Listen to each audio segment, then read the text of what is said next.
Bonjour à tous, c'est avec un immense plaisir que nous allons parler aujourd'hui de deux sujets qui me tiennent vraiment à cœur, la formation et l'agriculture génératrice. Nous allons parler de ce sujet parce que c'est un sujet qui s'invite vraiment dans nos journées, dans nos pratiques. C'est vraiment le sujet du moment, cette agriculture génératrice. Et on va la définir un petit peu avant d'en parler.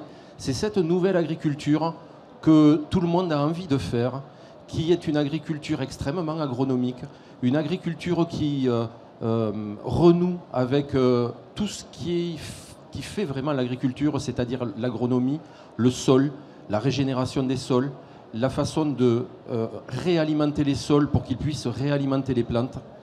Mais cette agriculture, ce n'est pas une agriculture qui se décrète, ce n'est pas une agriculture qu'on peut imaginer facile.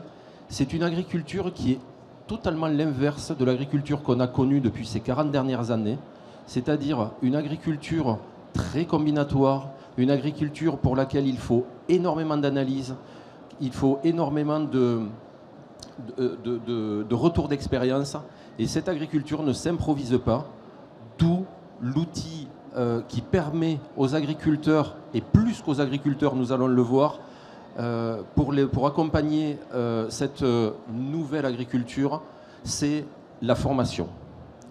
Je vais donc passer la parole à Mathieu dans un premier temps et nous allons faire un petit tour de table pour se présenter rapidement et vous nous dites en vous présentant quels sont un petit peu les objectifs que vous souhaitez développer.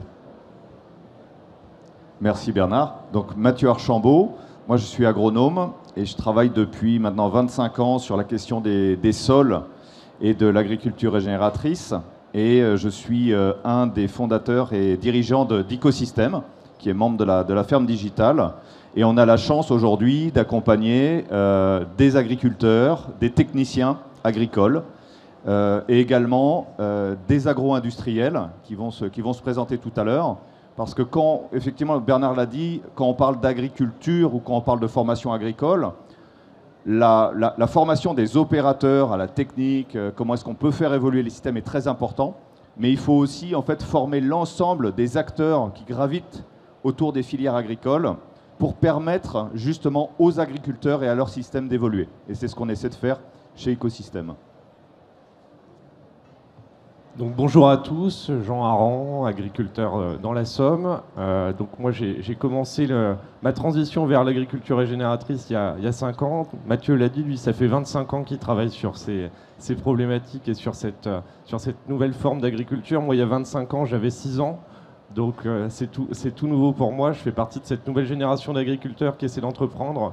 Ça a été une des motivations à reprendre la ferme familiale, d'être en rupture justement par rapport à cette agriculture entre guillemets conventionnelle.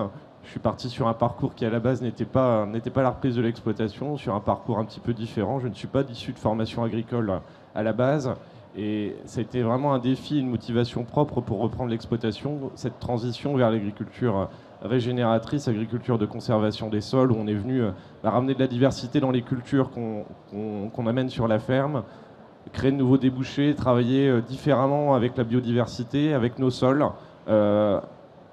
raisonner complètement différemment. Et effectivement, on l'a dit, moi qui ne suis pas issu de formation agricole, le fait d'avoir été accompagné à travers le programme Sol Vivant, dont on est partenaire depuis 4 ans maintenant avec Nestlé, ça a été un gros pied à l'étrier, une motivation et une vraie stimulation d'ensemble pour entreprendre cette transition et surtout la faire perdurer, ce qui est le plus important.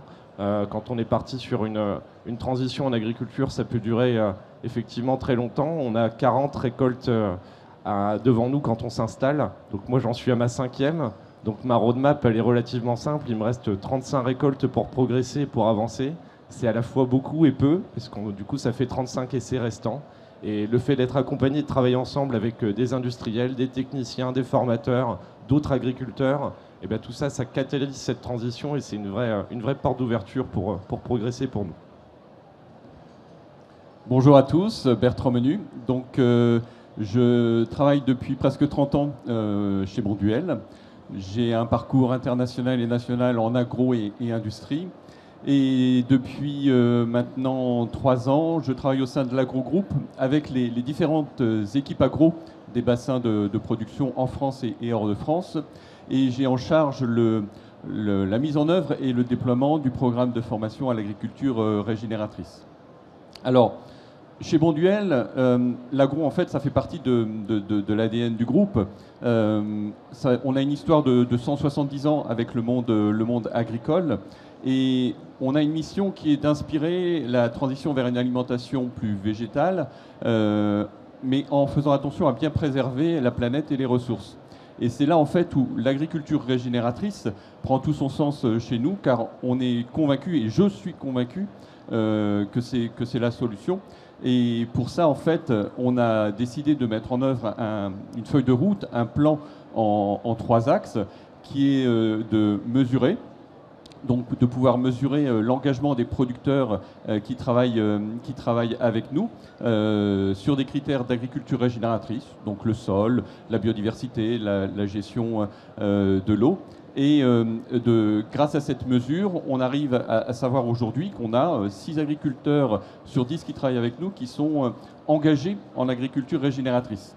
Et le but pour nous, c'est d'aller au-delà, c'est d'aller à 80%, donc 8 agriculteurs sur 10, d'ici 2030 engagés. Et c'est donc là où ce qui nous réunit aujourd'hui, la formation est importante. Comment en fait accompagner les producteurs, les agriculteurs qui sont clairement les acteurs de cette transition, de ce changement. Nous, on est simplement là pour travailler avec eux, donc former bien sûr nos agros qui sont sur le terrain au quotidien. Sur les fondamentaux de l'agriculture régénératrice et également de pouvoir proposer ces formations aux producteurs avec lesquels nous travaillons.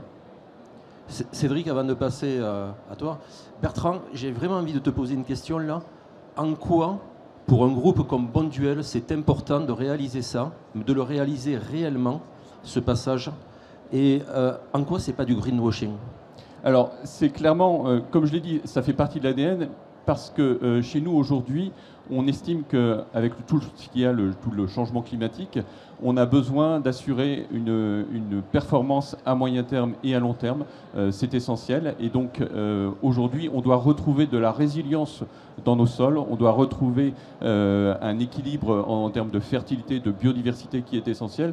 Donc, si on ne fait pas ça, demain, on ne pourra plus travailler avec les producteurs et obtenir les matières premières dont on a besoin. Donc, c'est vraiment essentiel de travailler sur ces points-là. Ce n'est pas simplement un souhait ou une envie qu'on a eue comme ça. Ça fait vraiment partie, ça fait sens avec la mission du groupe.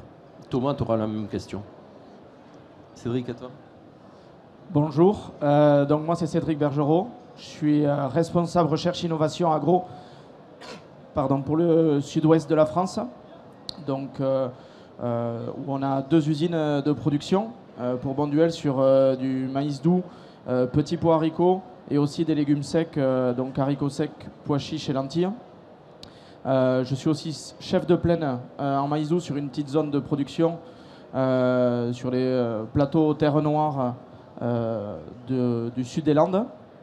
Et donc par rapport à tout ce qui est agriculture régénératrice, donc nous on a été embarqués via l'équipe de Bertrand sur justement se former à ce que c'est l'agriculture régénératrice. On avait déjà commencé à voir ce que c'était au travers de ce qu'il disait. Bonduelle a commencé par mesurer ce qui se faisait chez les agriculteurs.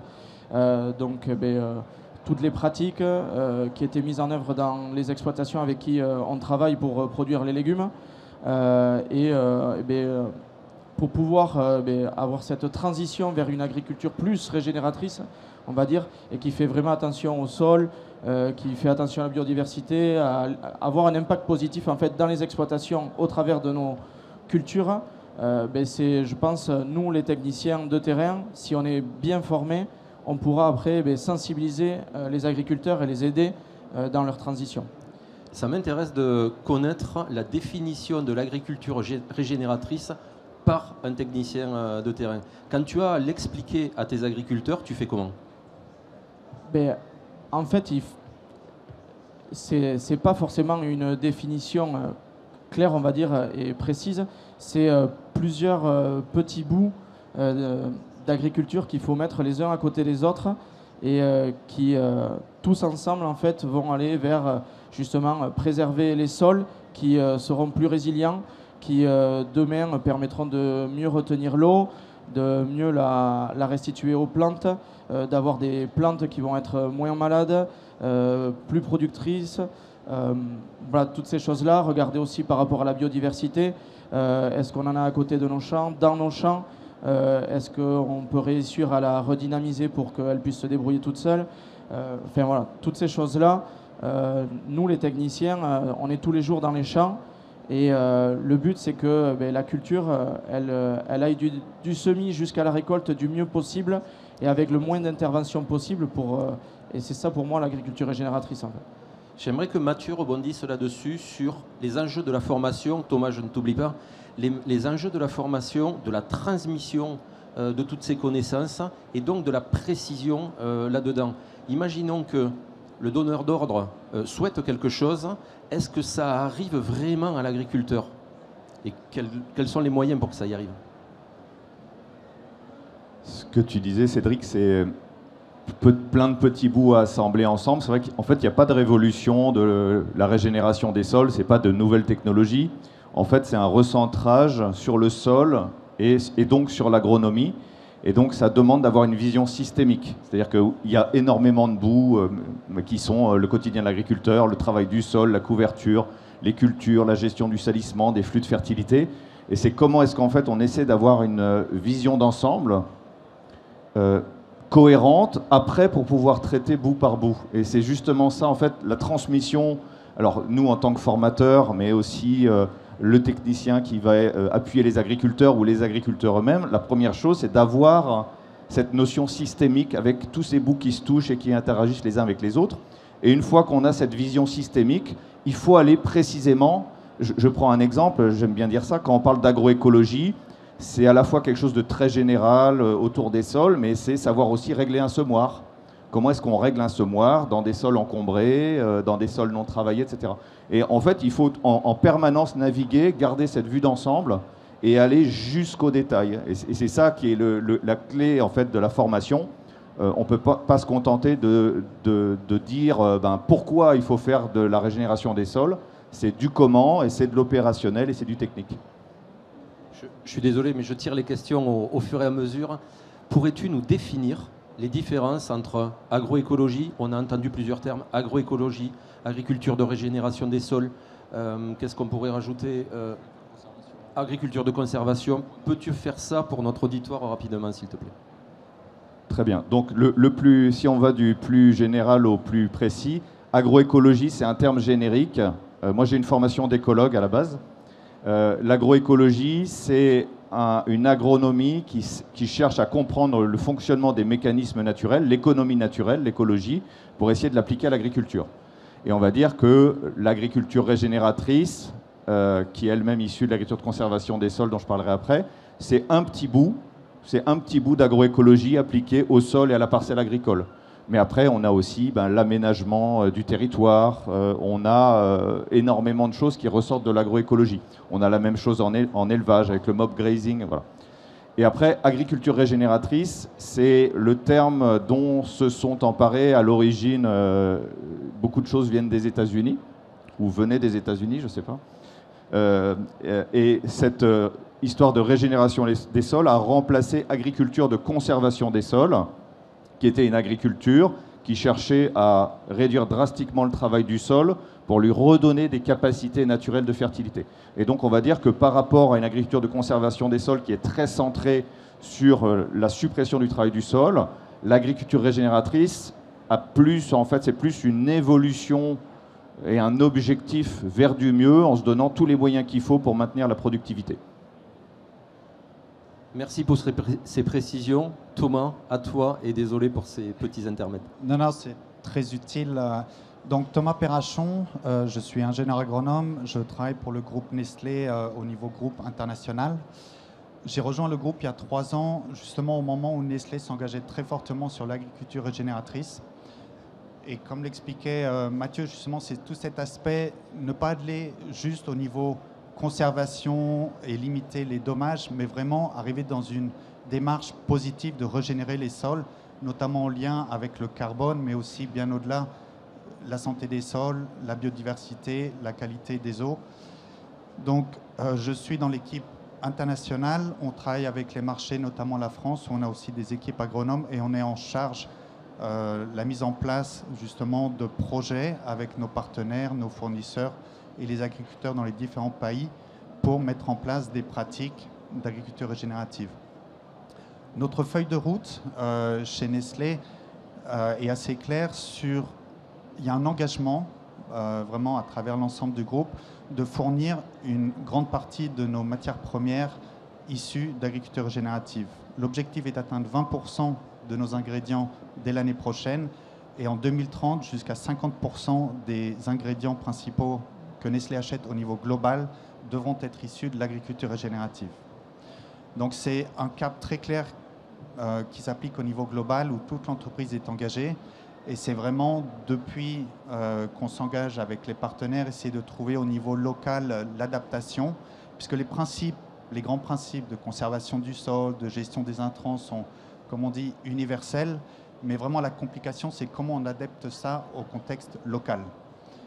Et peut-être pour mentionner, donc on discutait auparavant, un des challenges qu'on a chez Nestlé, c'est notamment la diversité des pays, la diversité des cultures et des ingrédients qu'on source et comment arriver à développer un framework qui permet de mettre en musique ces projets de développement agricole.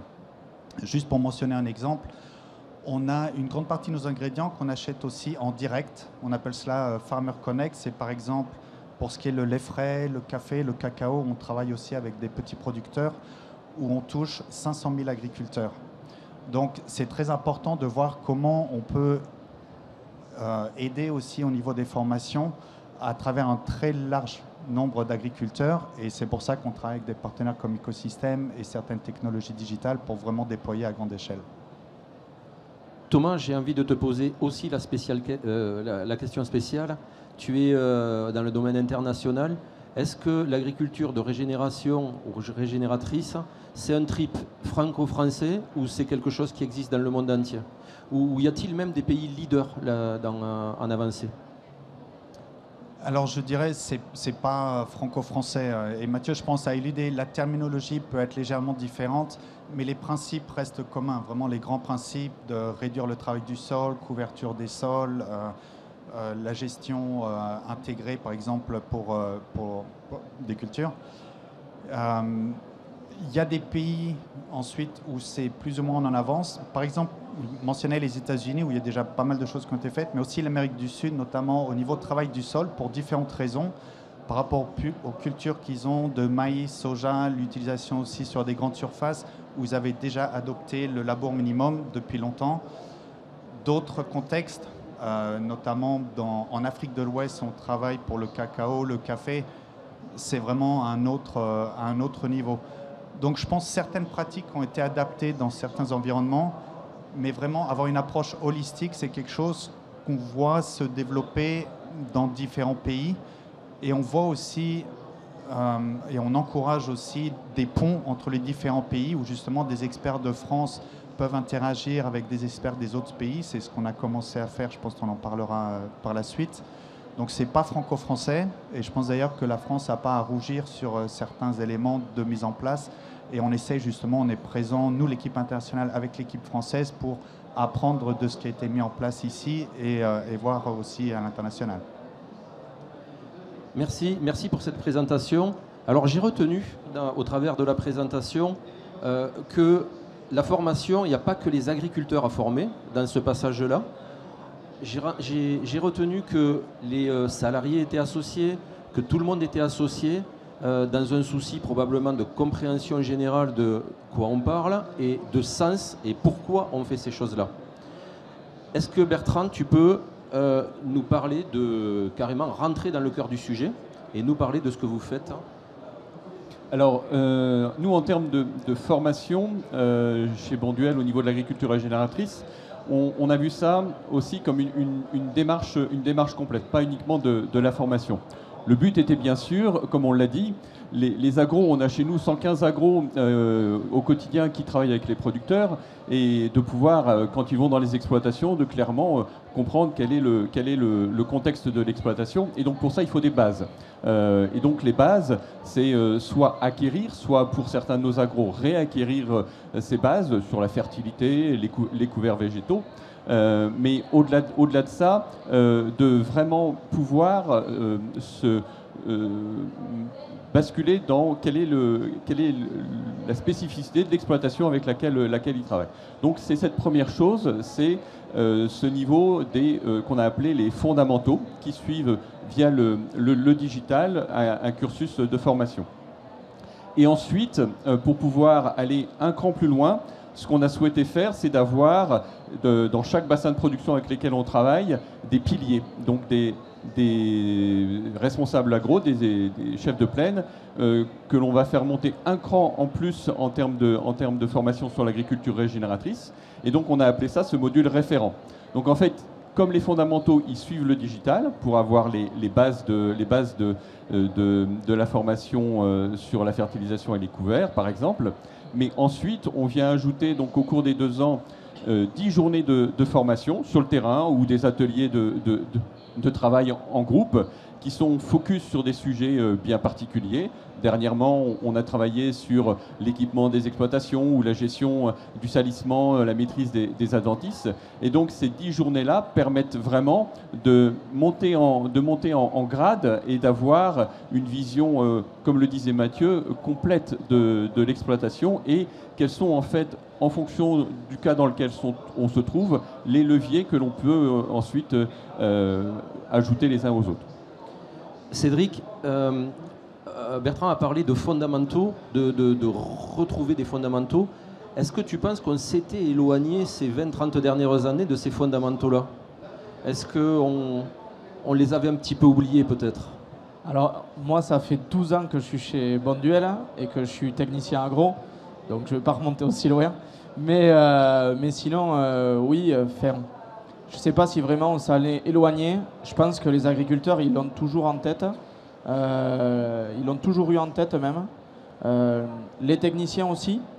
Mais on était peut-être dans quelque chose où il fallait produire et gagner de l'argent avec ça, simplement.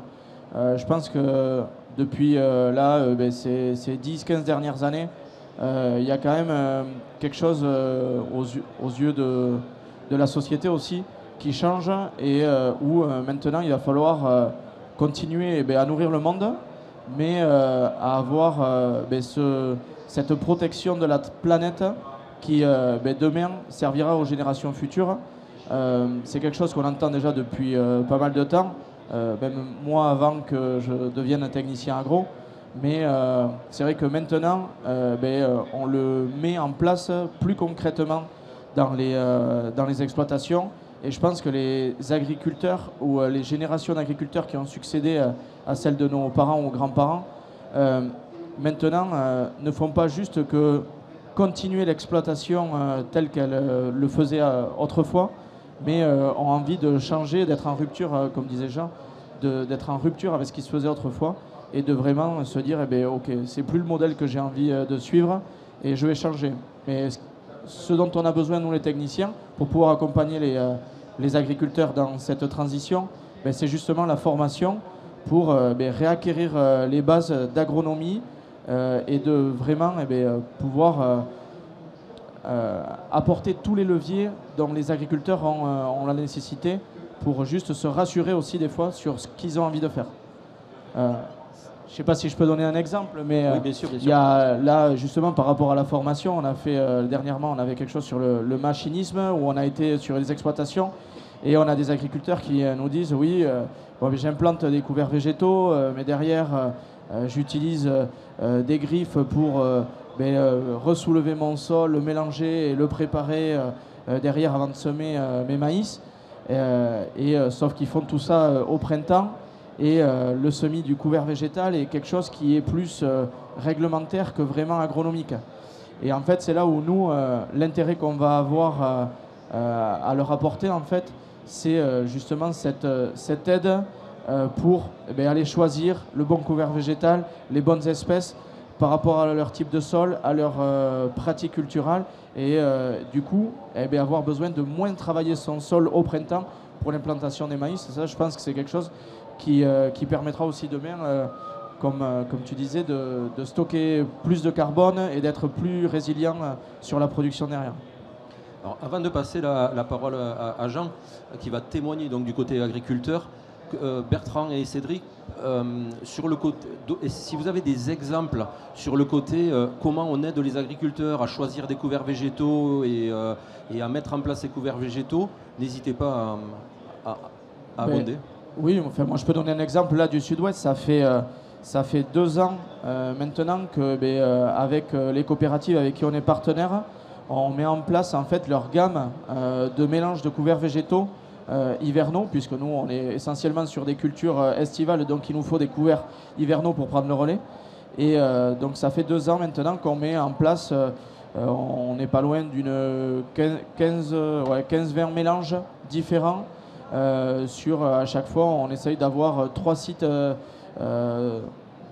plateformes pour pouvoir présenter aux agriculteurs en fait là sur courant mars-avril comment ont été implantés les couverts végétaux, comment ils se sont développés par rapport à l'hiver qu'ils viennent de faire et quels sont les mélanges qui pourraient être les plus adaptés à leur sol, suivant les spécificités des parcelles. Puisque nous, par exemple pour le Sud-Ouest, on va des sables de Haute-Hollande où on n'est pas loin de 90-95% de sable sur des argilo-limoneux qui vont être beaucoup plus humides l'hiver et donc qui vont beaucoup plus garder l'eau. Donc il va falloir avoir des espèces différentes qui vont travailler différemment le sol pour justement plutôt le fissurer, alors que dans les sables on va chercher quelque chose avec des racines qui vont le structurer.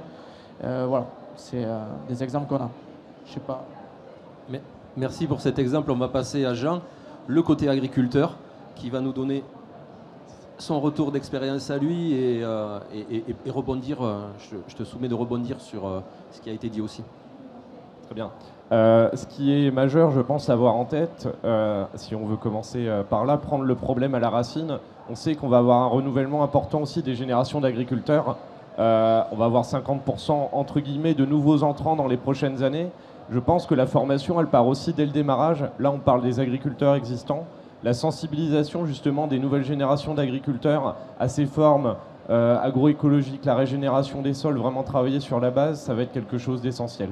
Donc, pour avoir un bout de chemin moins long à parcourir, je pense qu'il faudra réellement partir de formations plus complètes aussi dès le démarrage, avec une sensibilisation différente. Bien avoir en tête qu'en fait, on est dans des formes d'agriculture qui sont beaucoup plus techniques que le conventionnel. Il y a un vrai retour à la technique, à l'agronomie. Tout ça, ça prend du temps. Ça prend du temps pour monter en compétences, mais ça prend aussi du temps à l'exploitant. On parlait entre guillemets, de distanciation de l'agriculteur par rapport à l'agronomie. Il faut avoir en tête que les exploitations ont quand même beaucoup grossi ces dernières années, avec de moins en moins de main-d'œuvre, des compétences du chef d'exploitation qui sont devenues très, très diversifiées, très différentes d'il y a 20 ou 30 ans, où en fait on est multitâche. Et je ne dis pas qu'on a l'impression de survoler toutes les tâches, mais quand on est dans une démarche de transition, surtout dans ces méthodes qui sont très techniques, il faut pouvoir y aller à fond. Ça prend du temps, ça demande des moyens humains, financiers, de la montée en compétence du chef d'exploitation, mais pas que. Moi qui ai un salarié, c'est essentiel d'être capable de transmettre aussi les bons réflexes. On parlait de réglage de semoirs, d'expliquer le AO, pourquoi on change, quel est l'objectif, quelle est la vision de l'exploitation. Et là, en fait, on passe vraiment dans une vision d'audit où il faut qu'on permette à l'exploitant d'avoir les clés de lecture pour se projeter vraiment dans une vision de transition, de stratégie de son exploitation et d'être capable de bien analyser en fait justement quelles sont les forces, les faiblesses du système à l'heure actuelle, par quoi on va commencer. Est-ce qu'on commence par les couverts végétaux? Est-ce qu'on rajoute des cultures? Quelles sont les cultures qui pénalisent par exemple l'IFT ou qui aujourd'hui bloquent un petit peu la remontée en matière organique des sols? Tout ça, il y a un vrai travail à faire là-dessus. Ça ne se fait pas seul, mais on a peut-être voulu croire ou faire croire à tort pendant des années qu'un itinéraire technique de céréales ou de n'importe quelle culture, ça tenait sur une feuille A4 qu'on distribue à travers les coopératives, en standardisant, en expliquant qu'un désherbage, ça se fait de telle façon, une fraction d'azote, ça s'apporte de telle façon à telle époque, alors qu'en fait, chaque parcelle, chaque année, chaque exploitation est différente. Et ça, c'est vraiment au chef d'exploitation d'être capable d'avoir la grille de lecture pour mieux l'analyser. Et ça demande vraiment énormément de remise en cause dans le modèle d'accompagnement et sur la durée. Donc là, on a vraiment cette nécessité d'avoir une vision partagée aussi à travers des filières, à travers comment dirais-je, de la valeur ajoutée qu'on va aller retrouver via une meilleure rémunération des productions qu'on va produire sur l'exploitation. Moi, pour faire simple, la transition, je ne suis pas passé du bio à du conventionnel ou l'inverse. On est parti sur un prolongement des méthodes que mes parents mettaient en place. Et ben, en plus de mon installation, que je ne chiffrerai pas, il a fallu aller voir la banque pour acheter un semoir spécifique, puis un deuxième, puis des outils entre guillemets plus adaptés à ce qu'on faisait avant. Et ça, parfois, ça peut coincer aussi. Donc, il faut vraiment avoir en tête que, d'un point de vue agricole, au-delà de l'aspect technique, de l'aspect mental et de l'aspect charge financière, il y a aussi cette notion de risque qui est importante. Parce que derrière, ce n'est pas le milieu associatif. Si je rate une récolte, bon, c'est un essai à vide, mais ça a des conséquences économiques, surtout avec des installations à rembourser. Si j'en rate 2, je ne dis pas que c'est terminé pour moi, mais j'ai pas la durabilité derrière. Donc c'est vrai que cette notion de risque, ben, on l'apprend quand on est convaincu, on l'apprend quand on est entouré et quand on a une vraie vision entre guillemets de filière, de programme qui peut permettre à l'agriculteur de se dire bon bah cette transition je le l'engage pas seul, et surtout il y a une partie du risque qui est portée aussi par d'autres acteurs que peuvent être les industriels, le soutien en termes de formation, d'accompagnement qui est essentiel, parce que sinon bah, le saut en parachute personne ne le fait. On a besoin d'une vision qui est vraiment très claire. C'est comme si je prenais l'image de dire je vous demande d'aller à Marseille, rue Carnot, là tout de suite en partant d'ici, et que sur la voiture, il n'y a pas de compteur de vitesse, il n'y a pas de GPS, il n'y a pas de régulateur, il n'y a pas de jauge de carburant. Vous allez peut-être y arriver, mais forcément, ça risque de prendre un petit peu plus de temps qu'avec tous les outils technologiques et l'appui qu'on peut avoir. Donc c'est exactement la même chose. Moi, personnellement, je sais où je veux aller. Je pense qu'il y a beaucoup d'agriculteurs qui savent aussi où ils veulent aller, ils ne savent juste pas comment. Et cette vraie notion d'accompagnement, de pluralité dans le partage de la vision, elle va être essentielle pour vraiment graviter et transiter beaucoup plus vite. Merci vraiment Jean pour ce retour d'expérience et en tout cas ce partage. Juste avant de te passer la parole, je vais quand même laisser Mathieu rebondir là-dessus parce que je crois qu'il y a pas mal de choses qui ont été dites et des choses super importantes et on va y revenir probablement en conclusion. Oui, il y avait vraiment deux choses. Jean, tu as parlé de risque, il faut aussi parler d'investissement.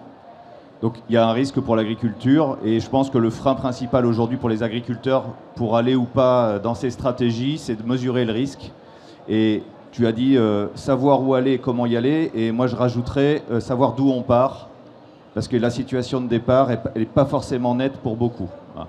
Et l'autre point aussi qui est très important, c'est la différence qu'il y a entre le conseil et la formation. Les deux sont utiles. Quand on parle de formation, c'est comment est-ce qu'on donne aux agriculteurs ou aux techniciens qui les accompagnent des outils de détermination, justement, pour être capable de faire un point de départ, de savoir où aller et de faire un plan d'action derrière. Merci pour ces précisions. Thomas, désolé pour le petit retard à chaque fois. Je t'invite à nous partager maintenant chez Nestlé ce que vous faites, ce que vous mettez en action, en œuvre sur la formation et sur toutes les parties prenantes que vous engagez dans cette formation. D'accord. Et je rebondis justement et tu peux rebondir, sur ce que disait Jean sur cet aspect transformation, transition, et vraiment le rôle de Nestlé. Donc on n'a rien inventé, on n'est pas des experts, vraiment on travaille avec les experts, on travaille avec les agriculteurs, mais l'idée c'est vraiment de renforcer ce pôle de connaissances. Donc c'est pas on va amener une technologie qui va finalement, on va mettre un nouvel input, une nouvelle machine et ça va résoudre les problèmes. C'est vraiment comment pousser plus en avant l'aspect connaissance, connaître son terroir, connaître le contexte, les enjeux et mettre en place des solutions sur mesure. Donc d'où l'importance de l'aspect formation. Donc chez Nestlé, on a construit, notamment en France, où on avait un projet qui s'appelle le projet Sol Vivant avec la fondation Earthworm, où Ecosystem a été aussi impliqué. On travaille avec nos équipes agricoles en France un projet qui regroupe environ 350 agriculteurs où justement il y avait un aspect formation important, que ce soit des formations en présentiel, en groupe et aussi une partie digitale. Et on a vu ça se développer pendant quelques années, 2-3 ans.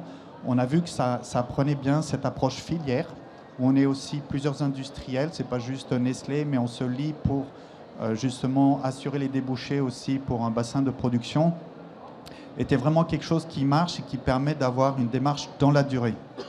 Pour les aspects de transition, on a des fournisseurs, par exemple des agriculteurs qui fournissent du lait à Nestlé au Pakistan, par exemple, depuis 3 générations.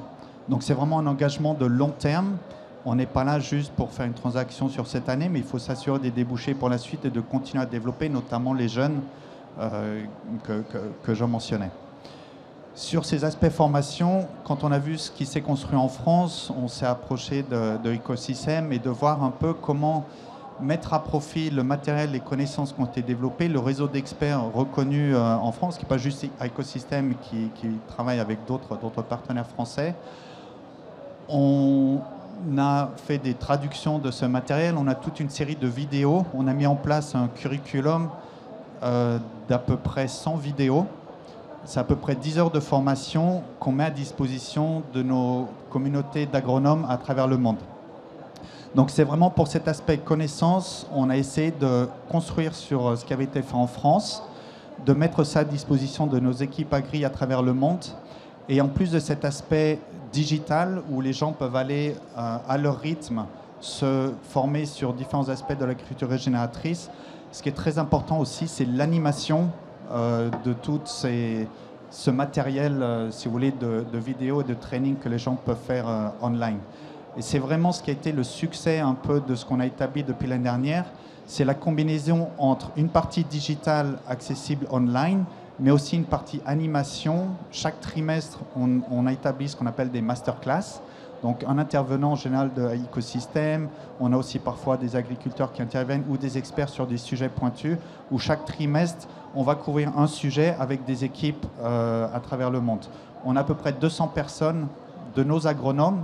Donc pour revenir, quelles sont les parties prenantes, c'est essentiellement les équipes agricoles, mais aussi des gens qui travaillent sur les sujets de durabilité, des acheteurs qui se forment sur ces sujets.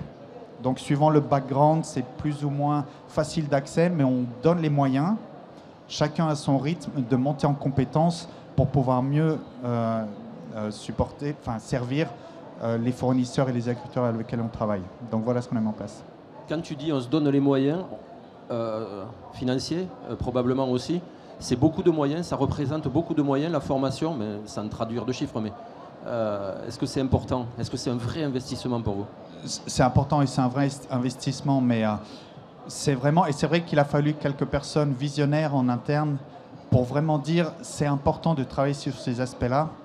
Ce qui avait été mentionné au début sur les raisons de cet agenda d'agriculture régénérative, ça a commencé pour être vrai avec le plan climat, tout cet aspect carbone qui depuis 5 ans est vraiment monté en puissance, pas seulement en France mais à travers le monde. Et c'est vrai que Nestlé, en faisant une analyse, pour réduire son empreinte carbone, les 3/4 des émissions en fait sont liées à l'agriculture. Ce ne sont pas les usines, la logistique, les transports, mais c'est vraiment l'empreinte carbone au niveau agriculture. Donc pour atteindre son agenda carbone de réduction des émissions, Nestlé a dû vraiment se plonger dans l'agriculture régénérative par rapport à cet aspect de carbone. Mais assez rapidement, les gens ont réalisé aussi l'importance de l'agriculture régénérative va bien au-delà de ces aspects carbone émissions, mais c'est vraiment ces aspects résilience et que c'est un impératif, y compris commercial, pour le long terme, d'assurer l'approvisionnement sur le long terme. Les événements climatiques qu'on a vus ces dernières années, où il y avait par exemple au Mexique, l'année dernière, il y a des sécheresses très importantes, les gens réalisent vraiment l'importance, d'où les moyens mis derrière pour aider à cette transition. On a vraiment un rôle d'accompagnement, de transition, et après on s'appuie donc sur les ressources locales. Mais c'est des moyens importants, oui. Idem, même question pour le groupe Bonduelle, ce sont des moyens importants également pour vous? Oui, ce sont des moyens importants, mais qui valent vraiment le coup. Nous, aujourd'hui, c'est pas une dépense, c'est clairement un investissement. Je l'ai dit, on a des techniciens de terrain qui suivent à l'année les producteurs, et d'avoir cet apport de connaissances, et également, et on l'a dit, et Jean l'a dit également, c'est de coller au terrain. C'est ça qui est également aussi important, de pouvoir clairement comprendre quand je suis sur une exploitation, quel levier je peux mettre en jeu. Et donc le temps passé soit en digital, soit en présentiel pour les référents est clairement un investissement de long terme pour l'entreprise. Donc c'est vraiment, ça vaut vraiment le coup. On a senti dans la réaction de Jean un très grand enthousiasme pour cette agriculture. Vous n'avez pas que des agriculteurs de la génération de Jean, il y en a peut-être aussi qui ont les cheveux gris comme moi. Est-ce que c'est compliqué de faire passer cette génération-là à l'agriculture de régénération? Alors, je laisserai la parole après à Cédric, mais de quelques exemples. En fait, pour les producteurs que j'ai rencontrés, c'est pas une question forcément d'âge. Les problématiques peuvent être différentes en fonction des âges. Si on a une transmission à faire, moi j'ai rencontré des agriculteurs qui se posent la question de savoir si en fait c'est pas le moment de se concentrer sur les sols pour pouvoir ensuite transmettre une exploitation. Donc ce n'est pas une question d'âge, c'est cette volonté de retourner quelquefois au basique, à un métier technique, comme l'a dit Jean, de retrouver quelles sont les actions que je peux mettre en œuvre sur le terrain. Et donc, pour moi, ça va au-delà des âges, c'est quelle est la compréhension que l'on a, l'envie que l'on a. Et ça, donc on l'a à différentes générations, et à nous, en formant les agros, d'aller également proposer aux producteurs d'entrer dans cette démarche. Mathieu, en formant les agros, ça veut dire qu'ils sont mal formés, les agros? Non, je dirais pas ça. Bon, on va pas. Je vais peut-être botter en touche un peu, mais en gros, il y a une formation qui est pas assez systémique et pas assez cohérente, et où on confond l'outil et la solution. Mais je détaillerai pas plus. Là où je voulais rebondir sur ce qui a été dit, c'est que ce qui est intéressant, on parlait de l'engagement des agriculteurs. Il y a des agendas qui sont différents. L'agenda de Bonduelle ou de Nestlé n'est pas celui de l'agriculteur. Par contre, ce sont des agendas qui sont totalement convergents. De s'engager à lutter contre le changement climatique pour Bonduelle et Nestlé en séquestrant du carbone dans les sols, en décarbonant leur chaîne de valeur, ça rejoint l'agenda de l'agriculteur, dont l'objectif est d'avoir des sols plus riches en matière organique, capables de résister aux à-coups climatiques, parce que c'est ça qu'on est en train de vivre, capables aujourd'hui et demain, j'imagine, de résister aux à-coups économiques. Avoir un sol qui est fertile, solide, riche en matière organique, eh ben, c'est un des meilleurs amortisseurs climatiques, économiques et techniques qu'on ait. Et je pense qu'il est là le point, et c'est pour ça qu'en fait c'est un mouvement qui est vaste, parce que c'est un mouvement qui est cohérent et qui rejoint en fait les préoccupations de tout le monde. Et pour la société, c'est la même chose. Avoir des sols qui fonctionnent bien, c'est avoir de l'eau qui retourne moins vite à la mer avec moins de problèmes d'inondation, de l'eau qui est filtrée, une biodiversité qui est accrue, une météo locale qui est plus favorable dans un contexte de changement climatique global. Et donc je pense qu'elle est là la force de ce retour à l'agronomie et ce mouvement de régénération des sols. On a bien vu donc tout ce système de formation chez Nestlé, tout le protocole qui est fait chez Bonduelle. Jean, en tant qu'agriculteur, qu'est-ce que tu attendrais encore plus de la formation? En gros, on fait le système à l'envers. Toi, si tu as une copie, qu'est-ce que tu attends de la formation? Alors, je vais prolonger le point de diagnostic de Mathieu initial en disant que effectivement, il faut déjà savoir d'où on part. Donc, via le programme Sol Vivant, les premières choses qui sont faites, c'est des mesures terrain concrètes sur des parcelles de l'exploitation, de façon à avoir des indicateurs. En partant du principe que ce qu'on peut mesurer, on peut l'améliorer. Ça fait partie sans doute des choses qu'on faisait mal ou moins bien ces dernières années. Un mauvais état diagnostique initial ou même au long cours, ça ne permet pas une transition efficace. Donc ce qui va être primordial, c'est d'avoir des indicateurs et surtout de savoir les interpréter. Aujourd'hui, si je prends un exemple concret, sur une exploitation, tous les agriculteurs font plus ou moins régulièrement des analyses de sol. Tu dois pouvoir me compléter, mais je pense qu'on est à 80% quasiment incapable d'aller au bout d'une lecture d'analyse de sol concrète et de mettre en place un plan d'action derrière concret sur la parcelle ou sur les parcelles qui peinent. Donc ça, c'est vraiment primordial. En fait, on manque, même si on a les indicateurs, on manque des clés de lecture qui vont bien pour déterminer un plan stratégique d'évolution sur nos exploitations. Donc je pense que chaque besoin d'exploitant va être différent évidemment, mais aujourd'hui, même les techniciens de coopératives, par exemple sur le conseil ou sur les diagnostics classiques, sont presque trop courts aujourd'hui pour accompagner vers ces méthodes de transition agricole. On se rend compte qu'ils sont formés sur les 90% d'exploitations qui sont en conventionnel, avec des itinéraires techniques très standardisés. Et c'est là où en fait on est obligé de reprendre, nous, agriculteurs qui voulons faire une transition, énormément d'autonomie dans la prise de décision. On parlait de risque, évidemment, il y a quand même une petite partie de poker. On travaille avec le vivant, donc on fait des paris, on est obligé de tester, d'essayer sur l'exploitation à son échelle, parce que mes parcelles, c'est pas les parcelles de mes voisins. Et ça, c'est pas forcément la formation, l'accompagnement qui vont le donner, mais c'est aussi d'être capable d'historiser via de la donnée, via des indicateurs et via surtout leur bonne interprétation des informations qui peuvent être précieuses.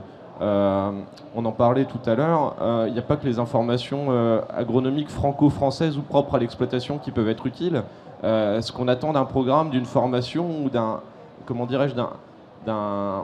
mélange d'agriculteurs à travers le monde, c'est aussi être capable de pouvoir se projeter dans un climat qui est très changeant. Nous, les cultures qu'on fait maintenant dans les Hauts-de-France sont les cultures qu'on faisait dans le sud de la France il y a quelques années. Il se peut très bien que moi, à la fin de ma carrière, on se retrouve sur une agriculture qui soit proche de celle des pays méditerranéens. Forcément, les problèmes climatiques qu'eux rencontrent aujourd'hui, on risque de les rencontrer nous. Donc il faut aussi être capable de s'adapter à ces nouvelles méthodes, à ces nouvelles problématiques climatiques. Donc en fait, c'est simplement avoir de l'autonomie et surtout de l'adaptabilité derrière dans son modèle agricole. On est vraiment dans un mélange entre l'agilité nécessaire qu'il faut pour travailler dans ces méthodes d'agriculture régénératrice et en même temps, il faut bien se dire qu'on n'a pas l'agilité d'une start-up quand on est une exploitation agricole, quand on est parti sur un investissement en matière de matériel ou d'endettement pour s'installer sur une exploitation, on est un peu pieds et mains liés. Donc même si la volonté est là, il faut pouvoir faire des petits changements entre guillemets incrémentaux petit à petit sur l'exploitation, et d'où l'intérêt effectivement d'une part d'être formé et d'être accompagné pour bien faire évoluer la stratégie de l'exploitation avec une vision claire sur 5-10 campagnes, au moins une rotation, là où je pense que beaucoup d'exploitations aujourd'hui naviguent encore au doigt mouillé et à trop court terme pour être vraiment dans une démarche de transition efficace et pérenne. Thomas, tu veux réagir ? Oui, je voudrais réagir sur ce qu'a dit Jean et Mathieu sur cet aspect formation. Alors, je ne vais pas non plus répondre est-ce que les agronomes sont bien ou mal formés. Par contre, ce que je pourrais dire, c'est vraiment, suivant le pays, on voit bien la diversité, on a vraiment différents niveaux de formation, où on a des gens qui sont bien formés sur certains aspects, et vraiment, pour l'agriculture régénérative, ce qui est important, c'est de mettre tout ça en musique, une approche beaucoup plus globale, holistique, pour tirer le meilleur du potentiel local. Donc dans l'aspect formation, l'aspect échange, et j'en mentionnais, par exemple, dans des contextes différents, notamment avec le changement climatique, on voit des situations de stress hydrique qui n'étaient pas présentes dans une zone, de créer ces ponts entre différents pays, entre différents agronomes. Ce qu'on essaie de faire, c'est de créer une communauté. On a environ 600 agronomes dans les équipes Nestlé qui travaillent directement avec les agriculteurs au niveau local. Et vraiment pour nous, un exemple, par exemple, pour moi, qui mesure l'importance de ces formations et pourquoi c'est un investissement pour nous, c'est pas un coût, c'est vraiment quand on voit qu'au-delà des masterclass qu'on établit ensemble avec les experts, on voit ensuite des agronomes d'un pays avec un autre pays qui commencent à approfondir sur un sujet et qui parfois suivent ce sujet en dehors même du programme de formation qu'on a établi ensemble. Et c'est vraiment là qu'on sent qu'il y a une soif de connaissance et que quand on amène les bons experts, quand on met sur la table les problématiques, on arrive vraiment à tirer l'ensemble vers le haut. Donc les formations, je pense qu'on a tous à apprendre d'un pays à l'autre.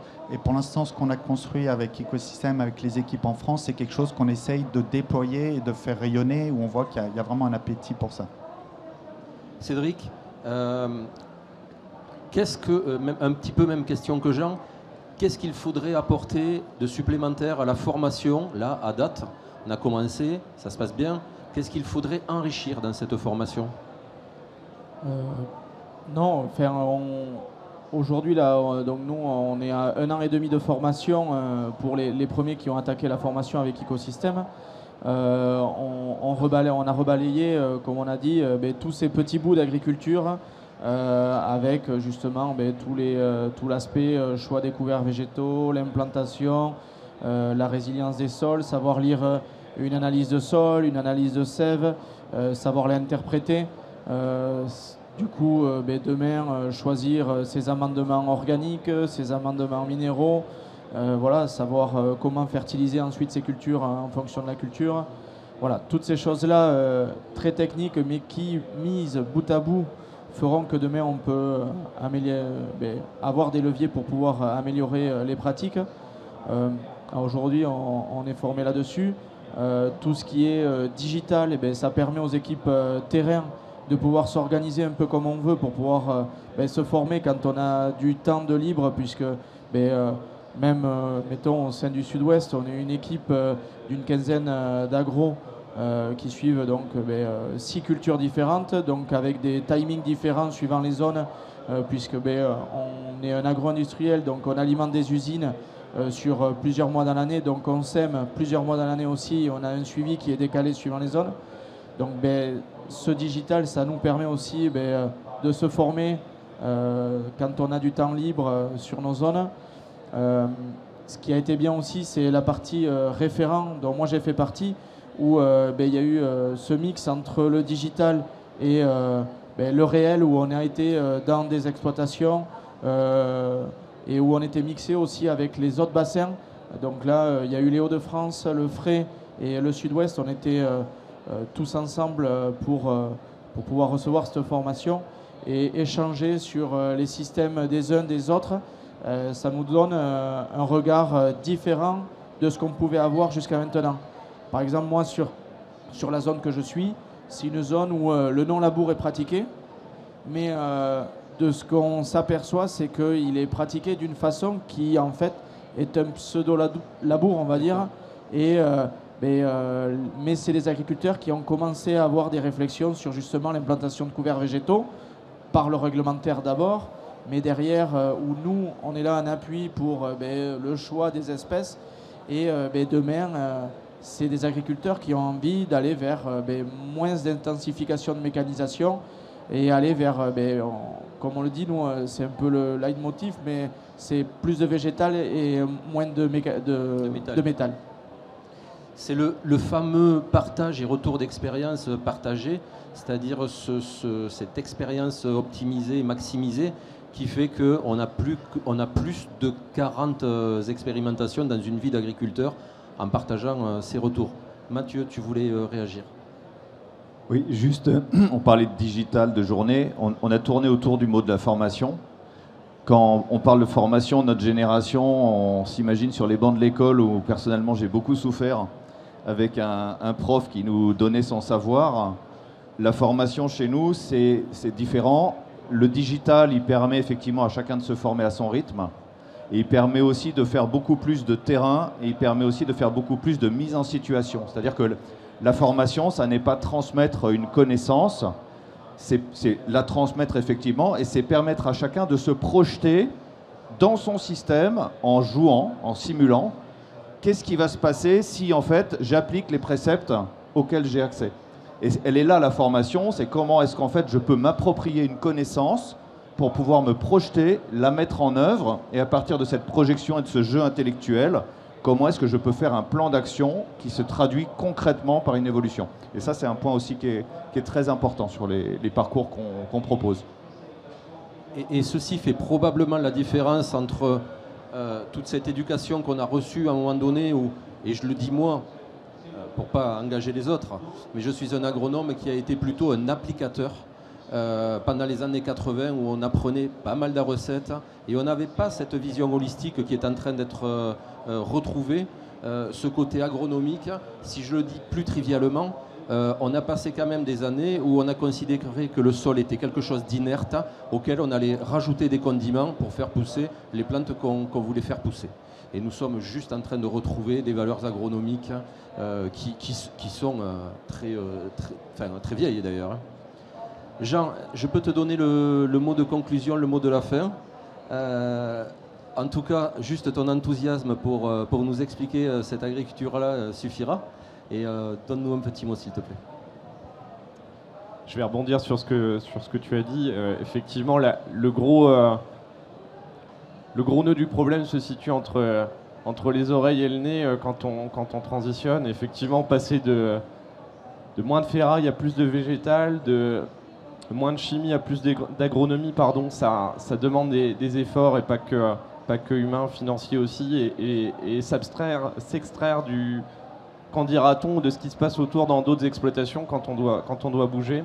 Donc on a beaucoup parlé de régénération, de formation. Je pense qu'on peut quasiment en parler comme d'un cycle agricole. Si on sème la régénération, qu'on la cultive avec passion, je pense qu'on récoltera à l'avenir, et il faut qu'on le fasse vraiment tous ensemble, que ce soit agriculteurs, industriels, coopératifs, toutes parties prenantes dans cette transition. Il faut perdurer et continuer à amplifier en ce mouvement de transition encore davantage. On a une vision commune, on a une vision de long terme, on sait où on va. Je pense que ça a du sens vis-à-vis des consommateurs, vis-à-vis du climat, vis-à-vis de la biodiversité, vis-à-vis de plein de choses de bon sens. Et on revient vraiment vers les bases de l'agriculture. Et moi, c'est ce qui me plaît, c'est ce qui m'a plu dans ce choix de trajectoire professionnelle qui n'était pas initialement celui que j'avais projeté. Donc c'est motivant, stimulant, et voilà, on peut le dire. Merci à ceux qui nous entourent, parce que nous, seuls agriculteurs, contrairement à ce qu'on peut faire entendre de temps en temps, on ne fera pas grand-chose tout seul. Voilà. Merci Jean pour ce mot de conclusion.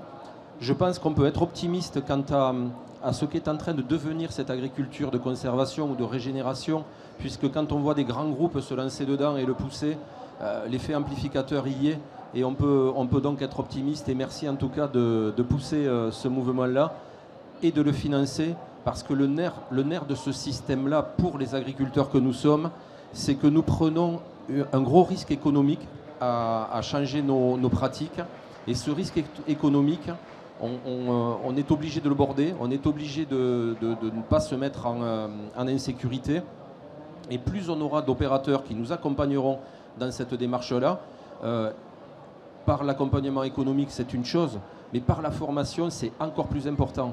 On est en train de vivre un moment où il faut faire une nouvelle agriculture, mais on est quand même dans un instant où, comme si on vous demandait de faire un nœud de marin et que vous ne saviez pas le faire, c'est quand même très compliqué à faire. Et pour les agriculteurs, c'est pareil. Quand on est d'une génération où on a appris une forme d'agriculture, en faire une nouvelle comme ça ne s'improvise pas. Il y a deux piliers à mon sens, et tu l'as évoqué, et ils sont différents. Il y a le conseil, ceux qui vont vous accompagner au quotidien pour le faire, mais il y a également la formation pour prendre cette autonomie, pour prendre cette compréhension de ce que nous faisons, et pour devenir ensuite beaucoup plus autonome et mature dans ce que nous réalisons. Merci à vous. Une petite précision, pas de questions là, mais vous êtes invités par l'équipe d'Écosystème à venir poser des questions à l'arrière autour d'un petit café, et j'aurais peut-être pu te le laisser dire ça. Et vous êtes donc conviés à nous rejoindre pour faire ces échanges et continuer nos échanges. Merci à vous et très bonne journée à vous.